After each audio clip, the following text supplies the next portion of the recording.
Imaginez ceci, vous êtes à Mumbai à 6 heures du matin. Vous devez être à Ahmedabad pour une réunion à 9 heures. C'est à 515 km d'ici. En voiture, il vous faudrait 7 à 8 heures à lutter contre la circulation. En train classique, 5 à 6 heures si tout se passe parfaitement. En avion, peut-être 2 heures au total avec la sécurité et les transferts, sans compter le coût exorbitant. Maintenant, imaginez faire ce trajet en 2 heures et 8 minutes, porte à porte. Pas de tracas d'aéroport, pas de bouchons sur l'autoroute, juste une vitesse fluide et silencieuse à 320 km à l'heure.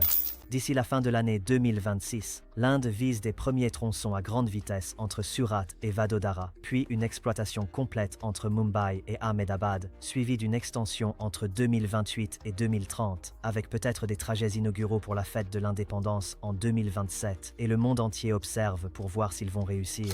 Le ministre des Chemins de Fer, Ashwini Vaishnaw, s'est présenté devant les caméras et a exposé la feuille de route. Les sections Surat-Vadodara seront opérationnelles d'ici décembre 2026. Des tronçons d'essai autour de Surat, reliant le centre diamantaire à des villes voisines comme Bilimora, permettront de valider la technologie Shinkansen avant le déploiement complet du corridor de 508 km prévu entre 2028 et 2030. Cette approche par étapes montre à quel point l'Inde prend ce projet au sérieux. Ils ne promettent pas l'ensemble du corridor Mumbai-Ahmedabad dès le premier jour. Ils construisent section par section, testent sans relâche et s'assurent que chaque élément fonctionne avant de passer au suivant. Et le lien potentiel avec la fête de l'indépendance? C'est du pur théâtre politique et une stratégie brillante. Si des essais ou des opérations partielles ont lieu autour du 15 août 2027, l'Inde pourra célébrer son 80e anniversaire d'indépendance avec des trains à grande vitesse. Le symbole à lui seul vaut des milliards en termes de perception publique. Mais voici ce qui rend ce calendrier différent des milliers d'autres promesses d'infrastructures faites par les gouvernements du monde entier. La construction a réellement lieu. En janvier 2026, 94% des terrains nécessaires ont été acquis. 92% du viaduc surélevé, soit 320 km de pont en béton portant les voies au-dessus du sol, sont terminés. Le tunnel de 21 km de Thane Creek est foré à 95%. Ce ne sont pas des promesses vagues, ce sont des avancées que vous pouvez vérifier grâce à des images satellites. Pensez-y comme ceci, on n'apprend pas à conduire sur l'autoroute, on commence sur un parking vide. L'Inde fait la même chose avec une technologie qui se déplace à 320 km par heure. Il se donne la possibilité de tester, d'ajuster et d'apprendre dans des sections contrôlées avant de mettre des millions de passagers en jeu à grande échelle. L'approche par étapes a un objectif clair, bien faire les choses. Contrôle de sécurité, formation des équipes, test des systèmes, tout ce qui est nécessaire pour garantir qu'à ces vitesses, chaque composant fonctionne parfaitement. C'est ce travail peu valorisé qui empêche le métal de s'envoler hors des rails, là où la moindre erreur pourrait être catastrophique. Et voici quelque chose que la plupart des gens ignorent. Le réseau ferroviaire existant de l'Inde est l'un des plus grands au monde, avec plus de 68 000 km de voies. Il transporte 8 milliards de passagers chaque année, mais il a été construit sur plus de 170 ans, avec une technologie héritée de l'époque coloniale britannique, mêlée à des modernisations issues de 6 décennies différentes. Le système est un patchwork. Le train à grande vitesse est différent. C'est une toile vierge, chaque millimètre étant conçu dans un seul but, la vitesse avec une sécurité absolue. C'est ici que l'histoire prend un tournant. L'Inde a fait un choix délibéré. Au lieu de courir après l'offre la moins chère ou d'essayer d'ingénier tout depuis zéro, ils se sont associés au pays qui a créé le train à grande vitesse moderne, le Japon. Le Shinkansen a changé le monde en 1964 lorsque le Japon a lancé la première ligne à grande vitesse entre Tokyo et Osaka. Les critiques l'ont qualifié de dangereux, irréaliste et financièrement irresponsable. 60 ans plus tard, il a transporté plus de 10 milliards de passagers. Nombre de morts de passagers dus à des accidents ou des déraillements, zéro. Pas presque aucun, zéro. C'est cette technologie que l'Inde adopte, mais elle achète bien plus que des trains. Elle achète des décennies de discipline opérationnelle, de culture de la sécurité et de perfectionnement technique qu'aucun manuel ne peut reproduire. Le Japon a proposé à l'Inde un package de 17 milliards de dollars, dont environ 12 milliards sous forme de prêts à un taux d'intérêt de 0,1% sur 50 ans. 0,1% étalé sur un demi-siècle. Ce n'est pas simplement une vente, c'est un partenariat stratégique et un pari à long terme sur la croissance de l'Inde. Et voici ce qui rend ce projet particulièrement difficile. L'Inde n'est pas le Japon. Le Japon est une chaîne d'îles étroite avec une géologie stable. L'Inde se trouve sur une frontière tectonique active qui continue de pousser l'Himalaya plus haut chaque année. Le Japon a des saisons prévisibles, L'Inde a des moussons qui déversent plus de pluie en quelques mois que de nombreux pays n'envoient en une année. Le Japon possède une culture de la sécurité perfectionnée au fil des générations. L'Inde est en train de construire cette culture tout en bâtissant simultanément le système. Les trains N700S commandés par l'Inde, 28 rames, doivent être adaptés à des conditions que le Shinkansen original n'a jamais connues. Résistance au séisme, protection contre les inondations, chaleur extrême. Le volume de passagers dépasse largement ce que les gares japonaises gèrent quotidiennement. Le N700S lui-même est une vitrine d'ingénierie, une carrosserie plus légère, des systèmes économes en énergie, des nez aérodynamiques qui réduisent la traînée, une suspension active, un freinage prédictif et une surveillance en temps réel des voies capables de détecter des déplacements de l'ordre du millimètre. L'Inde bénéficie de toute cette technologie, mais la véritable valeur réside dans la mentalité opérationnelle du Japon. Le Shinkansen fonctionne avec des retards qui se mesurent en secondes par an, des secondes. C'est ce niveau d'exigence que l'Inde doit apprendre et intégrer. La technologie permet d'atteindre la vitesse, mais c'est la discipline qui garantit la fiabilité. 17 milliards de dollars. Pour mettre cela en perspective, cela dépasse le PIB d'environ 50 pays. Cette somme pourrait permettre de construire 400 hôpitaux standards, 70 aéroports internationaux, ou couvrir une année complète de salaire pour environ 3 millions de travailleurs indiens. Et elle finance une seule ligne ferroviaire de 508 km. Les critiques posent des questions incisives. Pourquoi investir autant d'argent dans un corridor reliant deux grandes villes, alors que des millions de personnes n'ont toujours pas accès à l'électricité de façon fiable?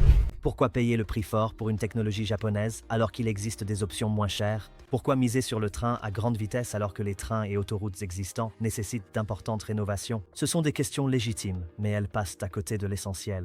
Repensez aux autoroutes inter-États construites aux États-Unis dans les années 50. Le coût était colossal, mais l'impact a redessiné la nation. Des régions économiques entières ont vu le jour. Des villes en difficulté ont eu accès aux marchés nationaux. Des entreprises jusque-là limitées dans leur portée sont soudainement devenues compétitives. L'effet multiplicateur a été transformateur. L'Inde applique le même principe.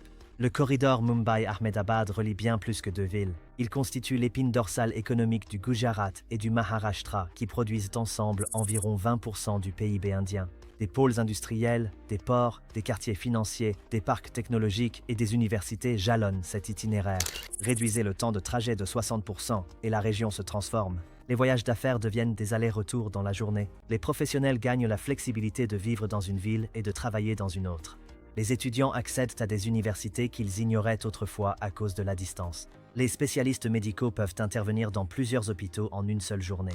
Le projet coûte 17 milliards de dollars, mais la valeur qu'il générera au cours des 30 prochaines années se chiffre en centaines de milliards. Autre façon de le comprendre, environ 30 000 personnes voyagent chaque jour entre Mumbai et Ahmedabad. Le coût de ces déplacements ne se limite pas aux billets, il inclut aussi des heures perdues, une productivité réduite et des opportunités manquées. Un travailleur du savoir gagnant 50 000 dollars perd environ 300 dollars de productivité pour chaque journée entière passée à voyager. À l'échelle de millions de trajets annuels, réduire le temps de voyage de 5 heures à 2 transforme l'économie bien plus que ne le ferait jamais le prix d'un billet. Les marchés immobiliers l'ont déjà constaté. La valeur des terrains le long du corridor a augmenté de 30 à 40% depuis le début des travaux. Les investisseurs s'attendent à ce que des villes comme Vadodara et Surat deviennent de puissants pôles d'affaires satellites, à l'image des villes japonaises qui se sont transformées après avoir été reliées par le Shinkansen. D'accord, voyons concrètement ce qu'il faut pour construire ce système. Le train à grande vitesse exige une précision que les chemins de fer classiques ne requièrent jamais. Les tolérances d'alignement des voies se mesurent en millimètres. La ligne Mumbai-Ahmedabad traverse 20 rivières, chacune nécessitant des ponts capables de supporter des trains de plusieurs centaines de tonnes circulant à 300 km à l'heure. Un pont standard ne résisterait que quelques mois à de telles vibrations. L'acquisition des terrains ajoute une autre couche de complexité. L'Inde a eu besoin d'environ 1400 hectares, soit à peu près 3500 acres, répartis sur 2 États et appartenant à des milliers de propriétaires différents. Tout cela se passe dans une démocratie, avec des droits de propriété et des tribunaux qui les font respecter. En janvier 2026, 94% des terrains sont sécurisés, soit 1319 hectares sur 1400. Les parcelles restantes sont liées à des zones environnementales, des terres agricoles détenues de longue date, des relocalisations de communautés et des procédures judiciaires qui avancent lentement. Pour minimiser l'utilisation des terres et éviter les traversées risquées, les ingénieurs ont construit 320 km de viaducs surélevés, soit environ 92% de l'ensemble du corridor. Imaginez un pont en béton s'étendant sur près de 200 miles, chaque pilier étant conçu pour résister aux tremblements de terre, aux inondations et aux vibrations à grande vitesse. Le corridor utilise des voies sans ballast. Les rails traditionnels reposent sur des lits de gravier qui permettent un léger mouvement. Les trains à grande vitesse exigent une précision rigide. C'est pourquoi les rails sont intégrés dans des dalles de béton armées avec des tolérances mesurées en fractions de millimètres. Un écart de 5 mm sur 1 km crée des risques de vibration à 200 miles à l'heure. Le tunnel de 21 km sous le Tane Creek est presque terminé. Environ 95% du travail de creusement est achevé. Ce tunnel passe sous un estuaire soumis aux marées, avec des sédiments mouvants et des défis liés à la corrosion par l'eau salée. Les tunneliers sur mesure utilisés ici coûtent environ 15 millions de dollars chacun. L'électrification et la signalisation restent les tâches les plus importantes. Début 2026, elles sont achevées à environ 60%. Ces systèmes fournissent 25 000 volts au train et gèrent chaque mouvement le long de la ligne. Le corridor utilise le système européen de contrôle des trains de niveau 2, l'un des systèmes de sécurité ferroviaire les plus avancés au monde, permettant aux trains de circuler à pleine vitesse avec un espacement mesuré en secondes plutôt qu'en minutes. Des essais sont prévus vers la mi-2027 et l'exploitation commerciale est envisagée pour 2028. Des ingénieurs japonais supervisent la technologie, mais la main-d'œuvre de construction est majoritairement indienne. Des milliers d'ouvriers ont été formés pendant 2 ans pour maîtriser le coulage de béton de haute précision, l'installation de caténaires calibrés à une tension au gramme près et des techniques de soudage conçues pour résister aux forces extrêmes du train à grande vitesse. Des universités indiennes comme l'IIT Bombay et l'IIT Delhi valident chaque étape. Ils développent une expertise nationale en testant les matériaux sous le stress de la mousson, en évaluant la performance des voies sous une chaleur extrême et en analysant l'aérodynamique des trains pour garantir une fiabilité à long terme. Les infrastructures en Inde sont toujours un sujet politique. Le Premier ministre Modi a lié une grande partie de son héritage à ce projet. Il l'a annoncé lors d'une visite au Japon en 2015 et l'a évoqué dans presque tous ses grands discours de la fête de l'indépendance depuis. Pour lui, le train à grande vitesse symbolise une Inde plus rapide, plus disciplinée et de classe mondiale. Les partis d'opposition attaquent sur tous les fronts. Rahul Gandhi l'a qualifié de train à grande vitesse vers nulle part. Des dirigeants d'État, situés en dehors du corridor, y voient un favoritisme envers le Gujarat.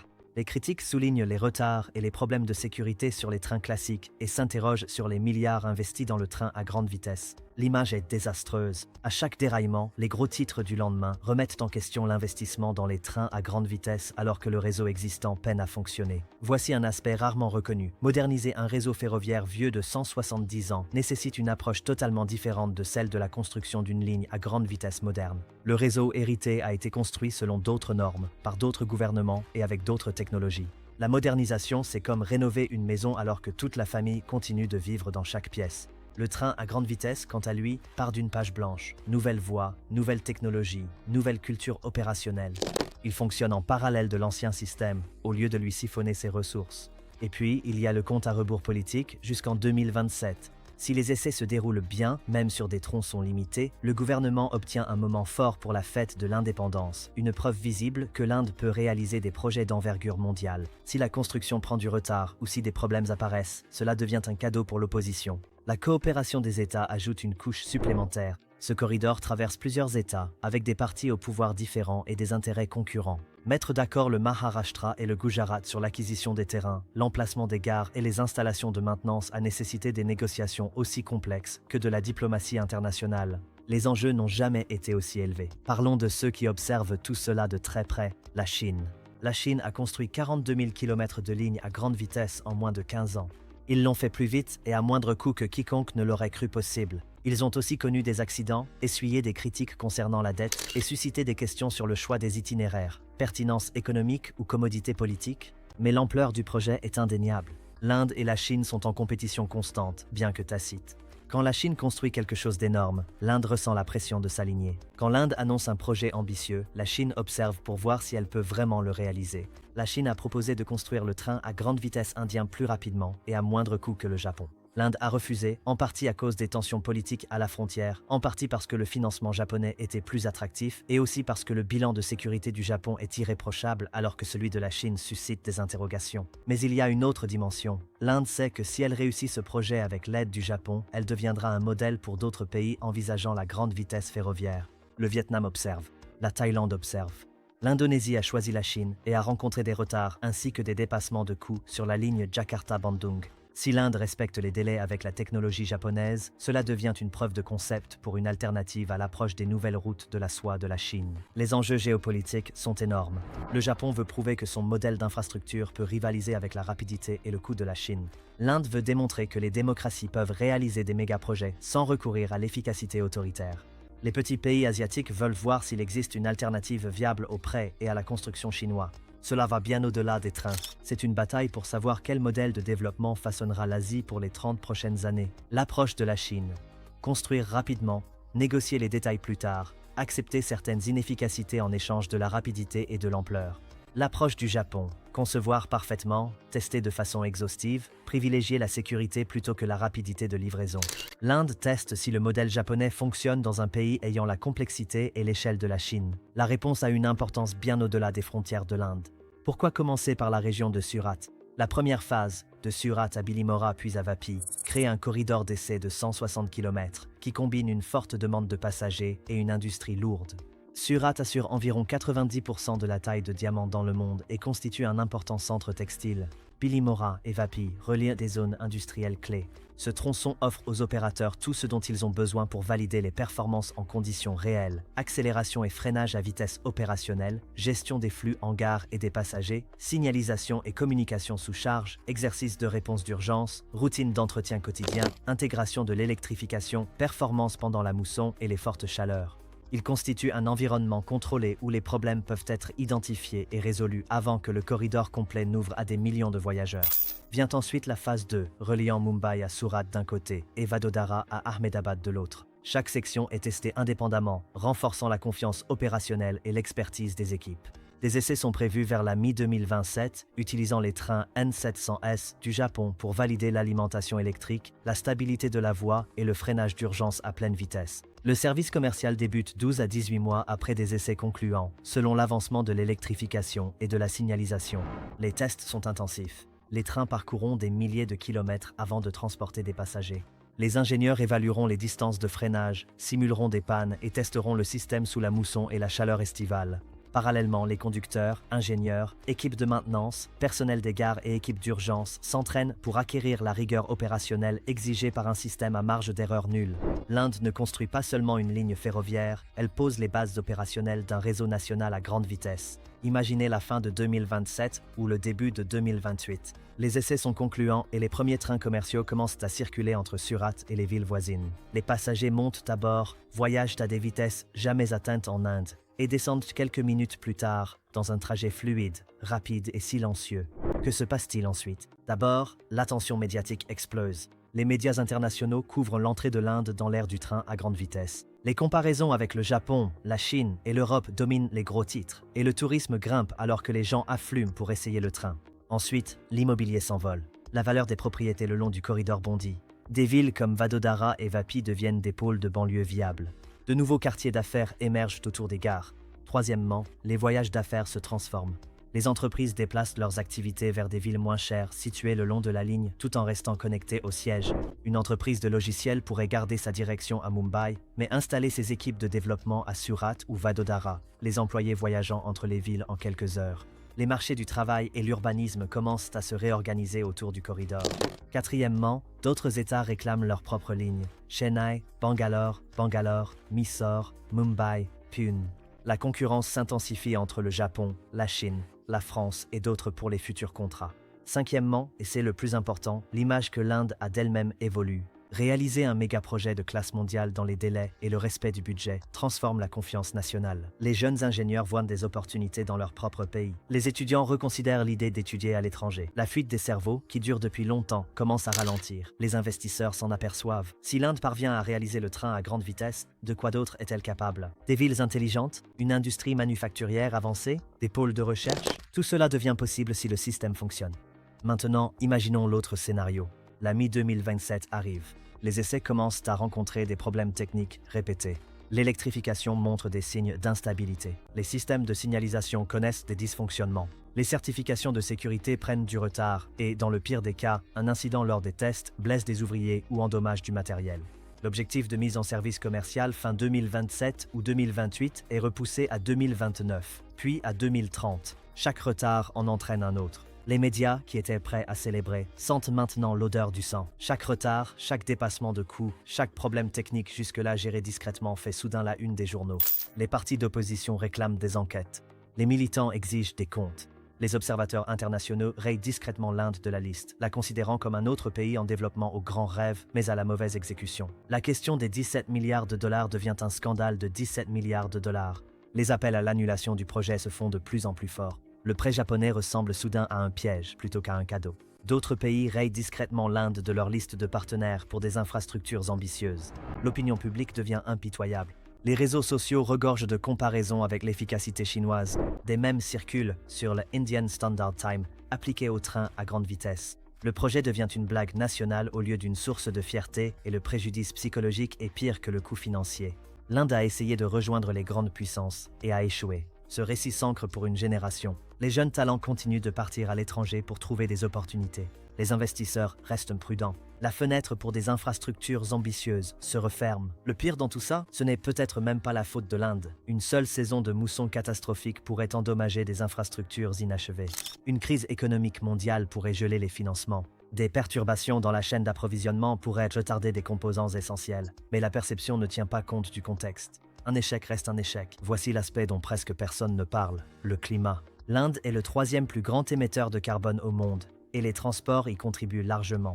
Un vol entre Mumbai et Ahmedabad émet environ 10 fois plus de carbone par passager que le train à grande vitesse électrique. Le voyage par autoroute émet environ 5 fois plus. Si ce train à grande vitesse s'avère confortable, fiable et abordable, il pourrait transférer chaque année des millions de trajets du transport à forte émission de carbone vers le rail à faible émission. Si l'on étend cela au futur corridor Delhi-Mumbai, Chennai, Bangalore, Kolkata, Patna, l'Inde pourrait réduire les émissions de transport de plusieurs dizaines de pourcents tout en améliorant la mobilité. C'est pourquoi ce projet est important, bien au-delà de la question de la vitesse. C'est l'un des efforts d'infrastructure les plus importants au monde en matière de climat à l'heure actuelle. L'Inde fait face à la hausse des températures, à la pénurie d'eau et aux inondations côtières, tout en cherchant à développer son économie. Le train à grande vitesse offre une rare situation gagnant-gagnant. De meilleures infrastructures avec une intensité carbone bien plus faible. Et si l'Inde prouve qu'un pays en développement peut construire des systèmes modernes et à faible émission de carbone sans ralentir la croissance économique, cela pourrait complètement transformer la politique climatique mondiale, car cela offrirait un modèle à suivre pour d'autres pays. Les 18 à 24 prochains mois seront décisifs.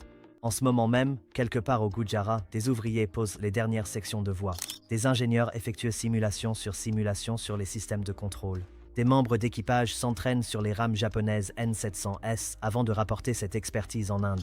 Les responsables gouvernementaux s'inquiètent discrètement des délais et des rapports budgétaires. L'état d'avancement des travaux est clair, 94% des terrains acquis, 92% des viaducs terminés, 95% du tunnel de Ten Creek Forêt. 28 trains Shinkansen N700S ont été commandés et sont en préparation. L'électrification et la signalisation sont réalisées à 60% et ce chiffre continue de grimper. Les essais sont prévus pour la mi-2027. Le lancement des opérations commerciales est visé entre 2028 et 2030. S'ils atteignent ces objectifs, ce projet deviendra un modèle pour les pays en développement du monde entier qui cherchent à faire un bond vers des infrastructures modernes. Cela prouve que la démocratie, même une démocratie chaotique avec des droits de propriété, des systèmes judiciaires et des partis d'opposition, peut réaliser des méga-projets à la hauteur de l'efficacité autoritaire. S'ils n'y parviennent pas, cela deviendra un avertissement sur l'ambition qui dépasse les capacités. Dans tous les cas, le monde observe, car l'Inde fait bien plus que construire un train.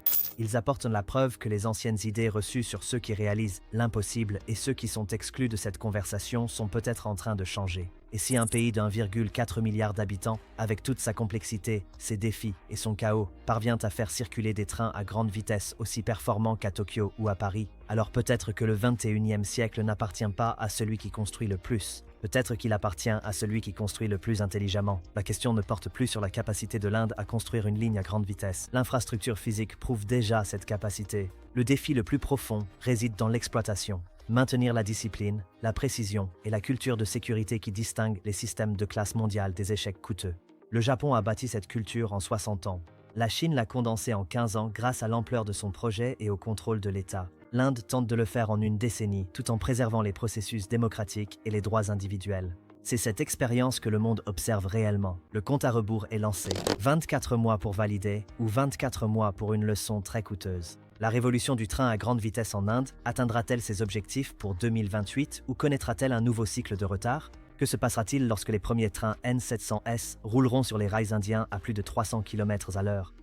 Et qu'est-ce que cela signifie pour la prochaine décennie de méga-projets à travers l'Asie? Partagez vos prédictions dans les commentaires. Si le saut à grande vitesse de l'Inde vous a impressionné, attendez de voir comment la Chine redessine ses frontières avec l'un des projets de franchissement de montagne les plus ambitieux jamais tentés. Une autoroute creusée à travers un terrain autrefois jugé impossible à traverser. Regardez ensuite l'autoroute de la Chine vers le Népal, une initiative que les États-Unis ne peuvent pas ignorer.